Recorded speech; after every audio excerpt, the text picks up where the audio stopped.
I'll now call on the mover of the motion, the Honourable Member for Charlottetown Parkdale, to speak to the motion. Thank you, Mr. Speaker. I brought forward this motion with the hopes that we can have a broader discussion of the barriers that face women when it comes to seeking public office. In the past few weeks, there were two events that made me ponder what it means to be a woman in the legislature at this point in time. The first and most significant was our acknowledgement of the famous five. It has been 25 years since our province saw 5 women holding all the major leadership roles in the legislative branch. Lieutenant Governor Marion Reid, Premier Catherine Colbeck, Leader of the Opposition Pat Mella, Speaker of the House Nancy Guptill, and Deputy Speaker Libby Hubley. It was such an honour to stand in this House with 3 of these women in the Speaker's gallery that day and acknowledge their accomplishments. These women were trailblazers, role models, and an inspiration not just to women in politics, but for all women who strive to break out of traditional roles. Role models are important and not just for women. As wonderful as it is to celebrate the famous 5, we have yet to have famous 5 leadership groups of Indigenous members, visible minorities, or the differently abled. Women are just one group that has been marginalised through the expression of traditional male power in our political realm. Mr. Speaker, it amazes me that it has been 25 years. I think about what the world was like back in 1993. I was not in PEI to be inspired by the famous 5, but I was pushing boundaries in my own way. Back then, I was working as a sales manager for a major telecoms firm in the UK and apprenticing as a telecoms engineer at night. I was the only woman apprentice and ended up being the first guild-qualified female telecoms engineer in the UK later that year. I was in my early 20s and I thought I could take over the world. Of course, I may be much older now, but that last part hasn't changed much. In the 1990s, there was so much hope and optimism. The battle for basic legal rights had ended, and many young women, like me, felt that it was just a matter of working hard and stepping forward to claim our rightful place as equal members of society. Of course, it has not been that simple. I look around the House today, and we are still 5, 6 including the current Lieutenant Governor. Surely this is not the future we envisioned in 1993. 25 years later, there are only 2 women serving in Cabinet, equal to the number of men with the surname Brown or the given name Robert. However, a woman does serve as Deputy Speaker, the member from Charlottetown Lewis Point. Mr. Speaker, I was saddened last week to hear her decision not to seek re-election. The Deputy Speaker has served her constituents in this legislature so well. She has conducted herself with dignity and has been extremely generous to all members of the Assembly, but most especially to the women of this House. I remember when I was first elected, she reached out to me not only to offer congratulations, but to reassure me that I could turn to her to seek guidance as I learned to navigate this complex and often challenging environment. I also know the amount of work that she does in the community, not only as a volunteer and advocate for community efforts, but as a mentor and a leader to inspire women, especially young women, to step forward and find their place as leaders, not only in politics, but just to find their voice, giving them that confidence that they have that capacity to step up. I sincerely thank her for her years of service, and I know that she will continue to use her skills and experience in the future to support women, young people, visible minorities, and other marginalised populations in the pursuit of public office and in various roles of leadership in the community here in PEI and beyond. And I thank you. Mr. Speaker, just as the celebration of the famous 5 reminded me what a long, hard slog it has been over the past 2.5 decades, our recent debate on extending the hours of the legislature has reminded me just how far we still have to go. I have to say it was one of the most discouraging debates that I have ever found myself participating in.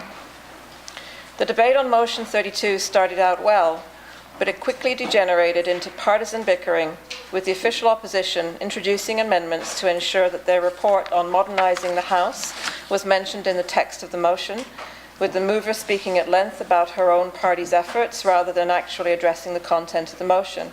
And soon the entire discussion became a battle of opposing motions to amend the amendment to the motion, and by the end of it I had no idea what I was supposed to be voting on. And that is not just an isolated instance in this legislature. It seems to be a pattern of behaviour that I've witnessed over and over again. One party brings forward a motion, and instead of simply debating the content of that motion, another party purposely stalls debate on the motion by bringing in trivial and self-serving amendments. There is a word to describe this process, but I've been told it's very unparliamentary.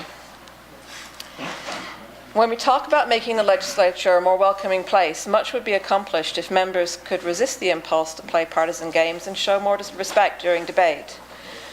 Indeed, of all the innovations that might make this legislature more comfortable for women and men alike, perhaps the simplest would be the elimination of heckling. This is a small improvement that we can all make at this very moment without a change of rules, a referendum, or legislative amendments. We could simply stop heckling. My third-party colleague and I don't heckle. It's a conscious choice because we think it diminishes the quality of debate. And to be honest, it's not that difficult to sit quietly and let your colleagues speak and listen with intent. It was one of the first things that most of us were taught in grade school. Nothing would delight me more than if everyone in the House agreed today that they would stop heckling for the rest of the sitting, long or short as it may be. I'm not being facetious. I really am laying down a very serious challenge to my fellow MLAs. We probably only have a few more days before the break for the summer.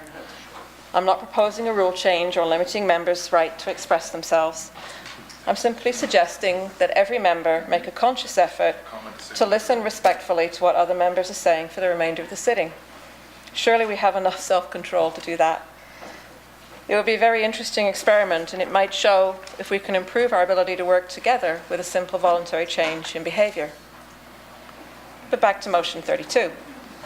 I'm still puzzled by why this particular motion has generated such controversy. It is just one of the 17 recommendations made by the PEI Coalition for Women in Government in their document, Whose Job Is It Anyway? The Life and Work of an MLA, Research and Recommendations on Work-Life Balance of PEI MLAs. This document was heavily evidence-based and research document that was done in 2009. It's probably one of the most referenced documents we've had in the House in recent time. All of the parties love referencing and speaking to it, but we haven't done a great job of actually putting any of it into action. Mr. Speaker, much good work has been done by the Coalition for Women in Government and other groups to define factors and barriers that contribute to this state of affairs. Within our first-past-the-post system, parties tend to select the candidates that they see as most likely to win, and historically these have been male. Moreover, running for a party's nomination can be challenging for any candidate in terms of time and personal finances. But interestingly, data shows that once a man or woman are nominated and make it through the nomination, they are equally likely to be elected. More recently, the Coalition's research is indicating that when women run for office, they are at least as likely to be elected as their male counterparts, increasing the incentive for parties to recruit women and nominate them in winnable ridings. The key challenge identified by the Coalition, however, is in having women seek the nomination in the first place. While political parties play an important role in addressing this, research suggests several possible barriers that are within the scope of this white paper to address, including the following. The heavy workload and high expectations that constituents place on their MLAs results in challenges in work-life balance, especially among members with caregiving responsibilities, male or female. Legislative Assembly practices such as evening sittings may also create pressures on work-life balance. And for some observers, the tone of the Legislative Assembly, which at best can be uncivil and many times be hostile and adversarial, is a deterrent for many. The Coalition for Women in Government has made a number of recommendations to promote gender balance and representativeness of the House, some directed to government and others to political parties. The recommendations for government included the following. Establish a legislative special committee to review the role and responsibilities of members of the Legislative Assembly. Support MLA's constituency responsibilities through creation of an ombudsperson position and regional staffed constituency offices to assist MLAs with their duties. Create more predictable and timely legislative processes through elimination of evening sittings and the creation of a legislative and committee annual calendar. Provide professional development and training in areas such as chairing meetings, time management, work-life balance, and available supports. And establish a caregiver benefit for MLAs with such responsibilities. Of all of these great recommendations, removing evening sittings is possibly the least controversial. So why has it generated so much debate here in the House? As I pointed out earlier, there seems to be a certain partisan one-upmanship, or should that be one-up-womanship, associated with the motion. But beyond that, I find that there is profound reluctance to try something different, no matter how innocuous. I'm beginning to believe it's based on the hyper-competitive nature of discourse here. We have been placed in an environment where if anyone makes a minor misstep or other members pile on, or they assume that an innocent mistake is based on malice rather than simple human error. There's something in the air here which sometimes leads us to assume the worst of our colleagues rather than the best. And I can see where that comes from. We have all had to fight really hard for our positions here through the nomination process and election campaign. When your seat in the House could be lost over some minor mistake or even the toss of a coin, it is understandable that people may feel defensive, be unwilling to work cooperatively, and be enormously resistant to change. And it is shocking how quickly this petty partisanship can degenerate to the point where members inexplicitly find themselves trying to score cheap political points over a grade school civics project. Mr. Speaker, in all fairness, the members of this House do have reason to be concerned. Women are 51% of the population, and if they are encouraged to run for office and the rules are adjusted to make them feel more welcome, then there will definitely be more competition for the limited number of seats in this legislature. So you may ask, will changing the sitting hours in the legislature immediately result in more women running for office? It won't. Of all the recommendations brought forward by the PEI Coalition for Women in Government, this is perhaps one of the most minor. As a woman sitting here in this House, I would be much more excited by the possibility of implementing their recommendation to create an ombudsperson office, or the recommendation to create a legislative and standing committee calendar with fixed dates, or their recommendation that MLAs be provided with a caregiver benefit to help with child and elder care responsibilities. Or my very favourite recommendation, which is number 17, we recommend that government work together with all political parties and the electorate to explore and implement proportional representation for Prince Edward Island. But we've all seen how that's going. Mr. Speaker, I would also point out that there's actually one recommendation that is conspicuously absent from the report by the PEI Coalition for Women in Government, and that is the need for fixed election dates. Fixed election dates are often mentioned in relation to creating rules that will help facilitate more women running for office. And the reason it was neglected, of course, is that the Coalition's report was written in 2009, 1 year after the Liberal government, led by Robert Giz, amended the Election Act to set fixed election dates for every 4 years on the first Monday in October. How much time did you have? I would like to point out, in 2006, fixed date elections were supported by the Advisory Council on the Status of Women. I'd like to quote from a press release on the Advisory Council, from the Advisory Council dated February 3rd, 2006, when the council chairperson was Kirsten Lund, a good friend of mine and a good friend for women in PEI. Quote, in research by the PEI Coalition for Women in Government, women candidates and party organisers reported that they need plenty of lead time prior to an election to prepare to run. Says Lund, for women candidates more than for men, lead time means time to make arrangements for unpaid work as well as paid work. It means lining up child or elder care, finding ways to sustain new small businesses while they're campaigning, or taking a leave of absence. She continued, too often the time is just not there for women, and it means that we're all losing out with a legislature that does not represent the province's diversity. Time becomes an even bigger factor in women's decision to run when an election is called on short notice, says Lund. And in the rush to the polls, party recruiters looking for candidates have less time to convince qualified women candidates to put their name forward for nomination. It is, again, another piece of really known data that says that women need to be asked multiple times to run for elected office or positions of leadership.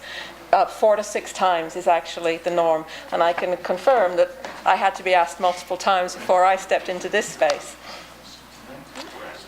Fixed election dates could also help restore public faith in the political system, according to Lund. Sadly, we're also hearing from PEI women that they are discouraged from running for office because they perceive that politics is about winning a game, not about making a real difference. The public sometimes see the process of setting election dates as a political game, and if people believe the date has been manipulated for political purposes, this can lead to cynicism. Fixed election dates are a practical way government can encourage the public's trust that the political system can work for them and include them too. I find it hard to believe that the chairperson of the Advisory Council on the Status of Women said those words over 12 years ago now. They are equally relevant today as rumours swirl about the possibility the Premier will call a snap election.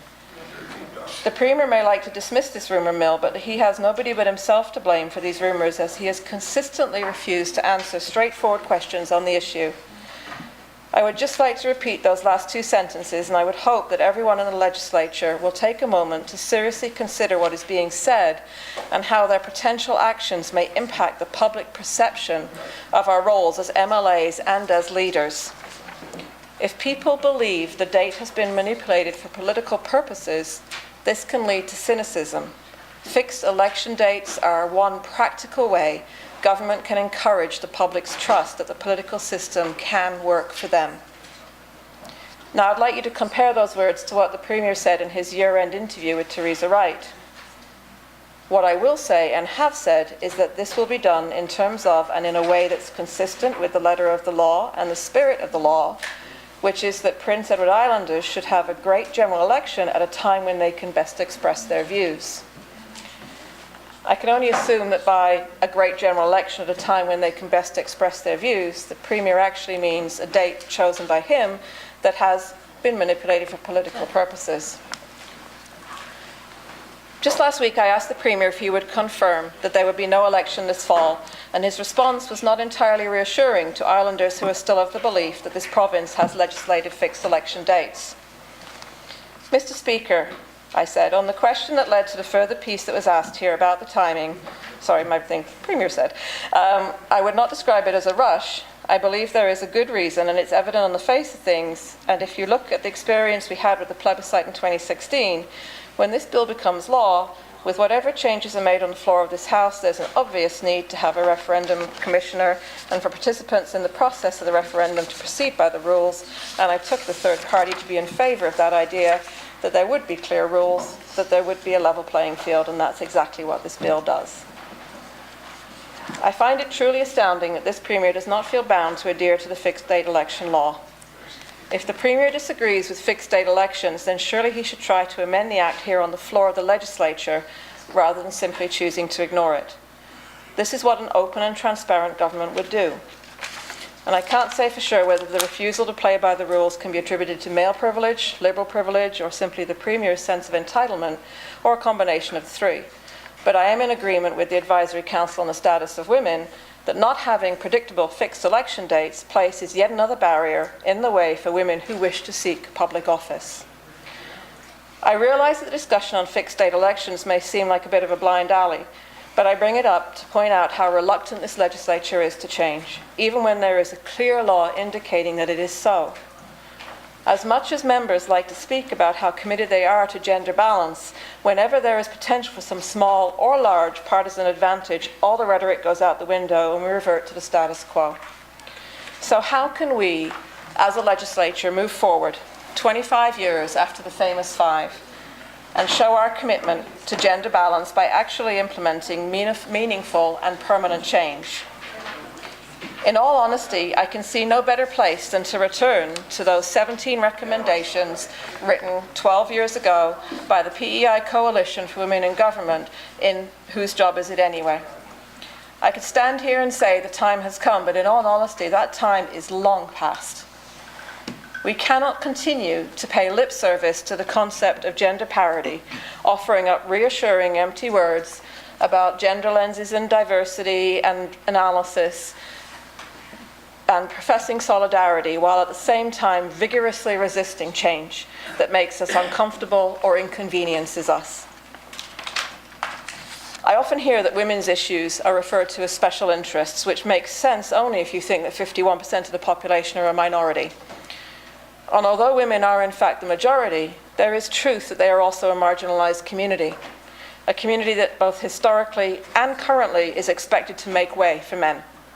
Women have worked too hard advocating for change for too long, and they have waited far too long for material action. And that is why I am standing today to call on all members of the Legislative Assembly that they work together to begin reviewing and implementing those 17 recommendations made by the PEI Coalition for Government and effect real and lasting change. Thank you, Mr. Speaker. Thank you, Honourable Member. I'll now call on the seconder of the motion, the Honourable Leader of the Third Party, to speak to the motion. Thank you, Mr. Speaker. I'm a very lucky man. I'm a lucky man in all sorts of ways, but one of the ways in which I feel I am most fortunate is that I was born into a family with a long line, a long tradition of strong women. I was also born into a family with no brothers and 4 sisters. And while I may not have appreciated it at the time, it has certainly allowed me to have a perspective on life that I'm very happy to have. When I went to school, Mr. Speaker, the first essay I ever wrote went like this: I have 4 sisters, Kate is the worst. I've come a long way since then, Mr. Speaker. And Kate and I love each other very dearly now, but there were moments in my childhood where I wished for a brother and some male companionship. My mother was an extraordinary woman.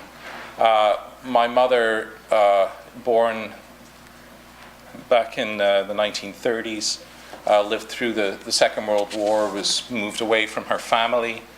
Her father was a sea captain involved in D-Day, and she was moved to a very remote part of Wales and taken away from her sister, and had a pretty wretched time.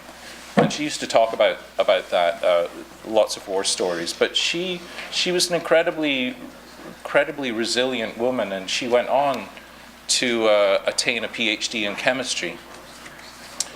And there's a lovely picture of her, and I have it at home, from the Rowett Institute, which is a medical facility in Aberdeen, still there actually, a research facility. And there's a picture of all of the staff of the Rowett Institute standing outside on the grass in Scotland, and it was probably raining. And there were about 50 people in this picture. My mother is the only woman in this research institute, and she was not afraid to take on challenges, and she was just an extraordinary woman. I still miss her deeply. Of the 4 sisters that I had, I was second in line, so I had 1 older sister and 3 younger sisters, and my older sister, Sarah, she wasn't the worst, but she was annoyingly brilliant. She was great at everything. She was athletic, she was brilliant, she was kind, she was a fantastic musician, still is, and she was beautiful. She was like one of those infuriatingly talented people. And she was a hard act to follow. But Mr. Speaker, what that taught me in my young age was that women are capable of anything.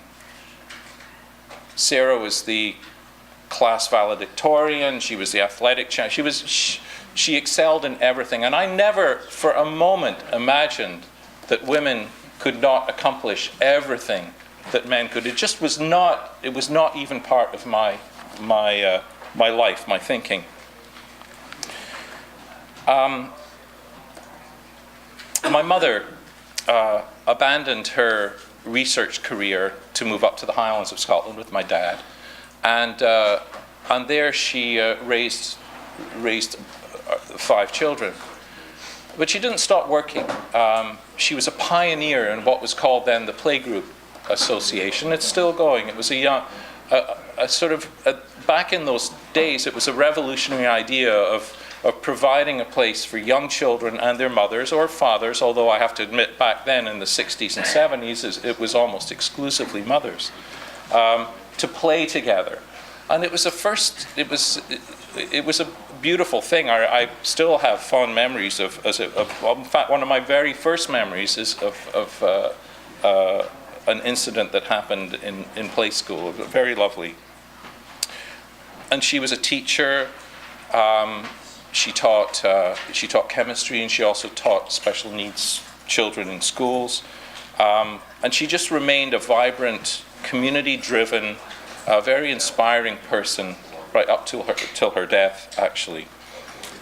And my mother's mother my grandmother, whom I only sort of vaguely remember, she was a little tiny Scottish woman, Miriam Stewart, and she lived on the east coast of Scotland, and she was also a very talented musician, and she was the only woman who used to play piano at the silent movies. You know, you go to the movies, and there was no soundtracks back then, and the soundtrack was provided by a pianist. She was the only pianist in Scotland who was a woman who was doing that. Again, a sort of a pioneering, strong, outstanding woman who was not afraid to step outside the conventional circles of what women were expected to do. And her mother, my great-grandmother, whom I never met, was perhaps the most extraordinary woman in that long lineage. And she actually lived in the very northeast of Scotland. She was widowed at a very young age. Her first husband was a fisherman, and they lived in a fishing port on the east coast of England. He was lost at sea, as many, many fishermen were, and she was left with, I think it was 6 or 7 young children, very young children, a single mother. And back then, of course, there was no social services, there was no safety net for a family in that sort of situation.